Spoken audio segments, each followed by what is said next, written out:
Hi friends, అందరికీ నమస్తే అండి. అందరూ ఎలా ఉన్నారు? బాగున్నారా ఫ్రెండ్స్?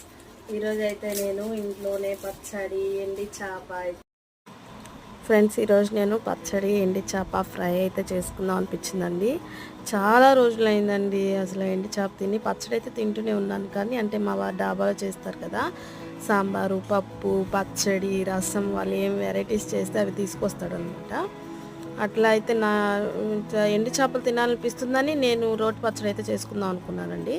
అవి కొంచెం కూరగాయలు ఉంటే అన్నీ కలిపి అయితే చేస్తున్నా. ఇంతకీ ఏం పచ్చడి అనేది లాస్ట్‌లో అయితే చెప్తాను. పొద్దున్నే లేసేసి పై పనులన్నీ చేసేసుకొని గబగబా పచ్చడికైతే వేపేసుకొని రోటి దగ్గర అయితే కూర్చునేసుకున్నానండి. ఉప్పు కూడా వేసి దంచేస్తున్నాను. ఫ్రెండ్స్ ఈ రోజుట్లో అయితే రోటి పచ్చళ్ళు చాలా అరుదైపోయాయండి. ఎందుకంటే పాపం టైం లేక జాబులు చేసుకునే వాళ్ళు గబగబా వేపుకొని మిక్సీలు పట్టేసుకొని వెళ్ళిపోతూ ఉంటారనమాట. ఎండు చేపలు కూడా ఒక వాయి అయితే వేసేస్తున్నా. తాటాకు చేపలు మొన్న ఉన్నాయి కదండి, మునక్కాయ చితుకులని 2 చేపలు అయితే తీసుకున్నాను. అవి అయితే వేపుకుంటున్నా. సో ఫ్రెండ్స్, ఈ విధంగా అయితే చాలా ఈజీ ప్రాసెసేనండి. బాగా వేగిపోయాయంటే త్వరగానే మెదిగిపోతుంది అనమాట పచ్చడి. చూడండి ఎంత బాగా వచ్చిందో.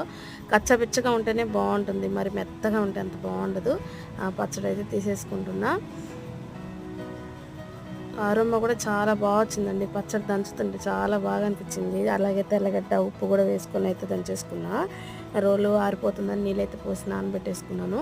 ఇటు చూస్తే చేపలు కూడా వేగిపోయాయి. ఇంతకీ ఏం పచ్చడి అనుకుంటున్నారా అండి? వంకాయ, బెండకాయ, మామిడికాయ, పచ్చిమిరపకాయలు, టమోటాలు, జీలకర్ర వేసి అయితే పచ్చడి చేశాను. థ్యాంక్ యూ ఫర్ వాచింగ్ అండి.